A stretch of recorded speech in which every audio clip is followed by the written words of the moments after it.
So I want to offer a continuation of that last video, which was getting a little long, by turning your attention to chapter 18 in Mark's Gospel, which continues with that theme of binding and loosing.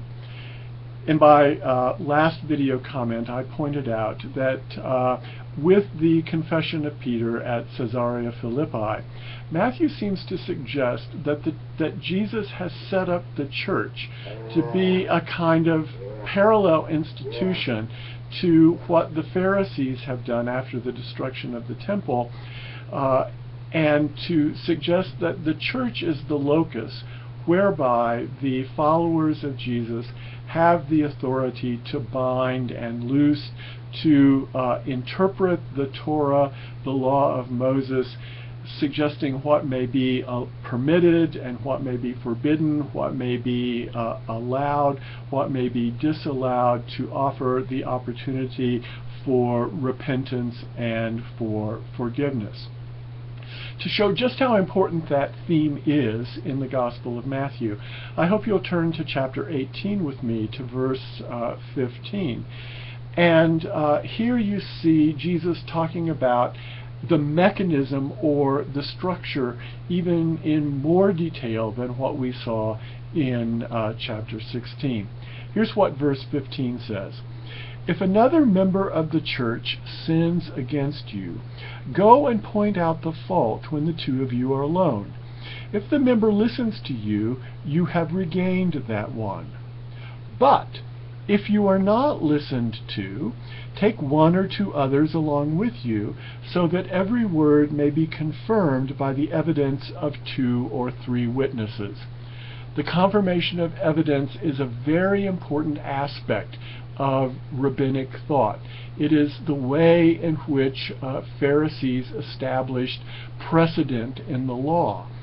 And so this is being reflected in what Jesus is commanding the disciples to do in cases of grievance within the Christian community, so that every word may be confirmed by the evidence of 2 or 3 witnesses. If a member of the church refuses to listen to them, tell it to the church as a whole. And if the offender refuses to listen to the church, let that one be to you as a Gentile and a tax collector. Now there's a clear example of binding and loosing that includes the possibility of expulsion, of excluding someone from the Christian community, of excommunication, of suggesting that that person no longer has a role or a membership within the church. And then Jesus once again quotes what he said to Peter in chapter 16 of Matthew's Gospel at Peter's confession at Caesarea Philippi. Truly I tell you, whatever you bind on earth will be bound in heaven. Whatever you loose on earth will be loosed in heaven. Truly I tell you, if you agree on earth about anything you ask, it will be done for you by my Father in heaven. So there is a kind of legitimation and authority going on to this activity within the church of binding the community together by a kind of law and its interpretation that is really quite extraordinary. When Jesus says this in chapter 18, once again Peter responds as now a kind of leader in charge of this activity. He came to Jesus and asked, Lord, if another member sins against me, how often should I forgive? As many as 7 times? And Jesus says to him, not 7 times, but I tell you 77 times. Now, many of you who might be familiar with this story from reading it in the past in church may recall that some translations of the New Testament do not say 77 times, but 7 times 7, or 140 times, or 70 times 7.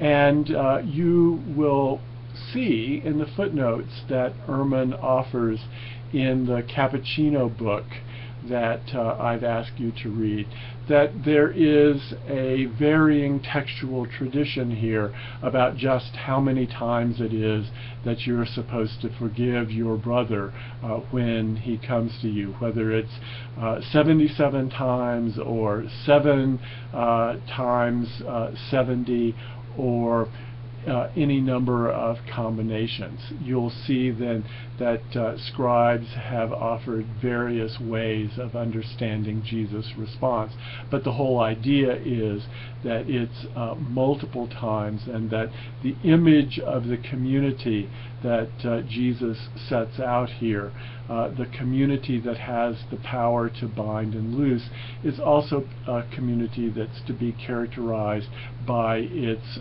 willingness to keep members in at all costs. It is a community that is to be characterized not so much by its stringency, but by its attempt to restore offending members into full membership status within the community.